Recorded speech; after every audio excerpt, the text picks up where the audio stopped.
This is Justin. Chuck Schumer and Joe Biden are facing some big obstacles around the fourth stimulus check, and that's because Congress is debating on whether or not to make changes to Social Security and the monthly expanded child tax credit payments. That's in order to get the bills done this month. Remember everybody, the whole goal of this channel is to provide you with the most up-to-date and reliable stimulus check information. I want to do my very best in providing you with this news. So, continue watching this video. I mean, it's one of the things that my, the political advisors say to me is, whoa, don't touch that third. Look, the American people aren't stupid. It's a real simple proposition. Social Security is not the hard one to solve. Ahead of Martin Luther King Day, the President and First Lady packed produce at a food pantry in Philadelphia. But across the country, groceries and other items are getting more expensive. And most Americans don't think President Biden is doing enough to help. The inflation issue is real. We've got to tackle it. According to a new CBS News poll, 70% disapprove of the way President Biden is handling inflation. And 52% think his policies have made the economy worse. There's a lot of talk about disappointments and things we haven't gotten done. The president says passage of his $1.8 trillion social spending plan would help bring down costs for working families. I know a lot of action is going on in Congress and it can be kind of confusing, so I'm here to clarify it. I just want to go over what exactly lawmakers in Congress are doing. So, everybody, Chuck Schumer just announced that the Senate is going to delay its scheduled January recess, and they're going to take up this bill for the voting bill. This is really crazy news because despite the many obstacles, Chuck Schumer's trying to get the job done still. Schumer said, make no mistake, the U.S. Senate will for the first time debate on voting rights this Tuesday. So although Schumer is delaying the vote by one day, he had previously promised Americans that the vote will be held on Monday.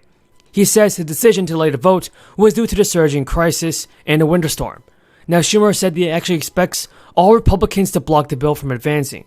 But once this happened, Schumer said the chamber will vote on a change to the Senate rules. The announcement comes after Joe Biden met with influential moderate Democrats like Senator Manchin and Kyrsten Sinema. That's done in a push for the passage of the legislation. So according to a statement from a White House official, Joe Biden had a candid and respectful exchange of views about voting rights with two senators. And this is all very good news. Manchin and Sinema had made clear that there had been no change in their position. So one bill, everybody, is a wide-ranging measure.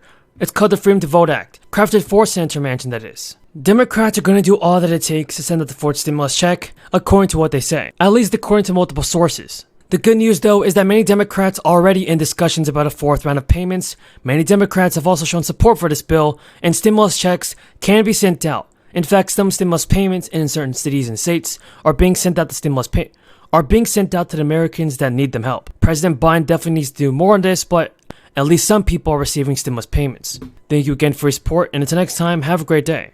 Proposal could look like. Schumer is sure that his tactics will ensure that the bills will be passed through the Senate. It would just take a simple majority to bring the bill to the floor, but 60 votes to end the debate. Now, unless Democrats change the Senate rules, something has to happen. The Senate Democrats are already weighing several potential changes, including reinstating a talking filibuster, creating a carve-out that would almost allow more legislation to pass by a simple majority, and allowing the Senate to begin debate on a bill by a simple majority vote. They do need all 50 Democrats on board to unilaterally weaken the filibuster. I do hope the Democrats are able to change the Senate rules so that more bills can pass through Congress without having to deal with Republican opposition. This also means more stimulus relief packages and stimulus checks being sent out to the American people.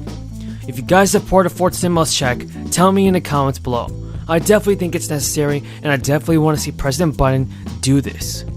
Thank you for your support again, and until next time. The Affordable Health Care Bill, whether it was dual eligibles, not to get too technical about it, but giving the Secretary the ability to negotiate for lower prices for pharmaceuticals as a cost savings. That's not a benefit cut, it's a cost savings to Medicare. And if that were to be part of a global grand plan, we want assurances that that money would be poured back into Medicare, not to subsidize a tax cut for the wealthiest person in America and to say we're reducing the deficit. So it's that kind of thing. I think members can make distinctions, obviously, and but by and large, we don't want anybody to think that because we think pharmaceutical companies got off easily in the health care bill, that means that that's an opening of the door of. For what purpose does the gentlewoman from Illinois seek recognition? Madam Speaker, I ask unanimous consent to address the House for 1 minute and to revise and extend my remarks. The gentlewoman is recognized for 1 minute. Thank you, Madam Speaker. Every American deserves the opportunities that a good-paying job makes possible. Working with the Biden-Harris administration, Democrats in Congress have expanded those opportunities.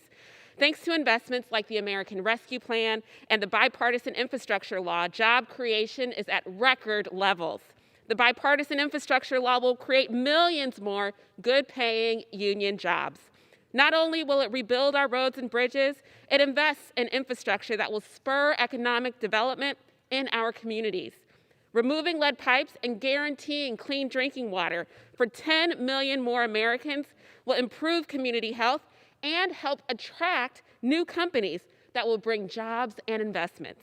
So will expanding reliable broadband and modernizing regional airports.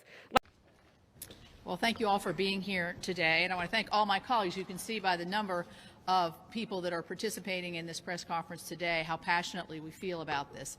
Anecdotally, I would like to say on the voting reform bill, in the state of West Virginia in the year 2020, we had more people voting in 2020 without this bill than we have had in the history of our state, with the exception of one election, and that was the 1960 election, where West Virginia was very pivotal in electing Senator John Kennedy to the presidency.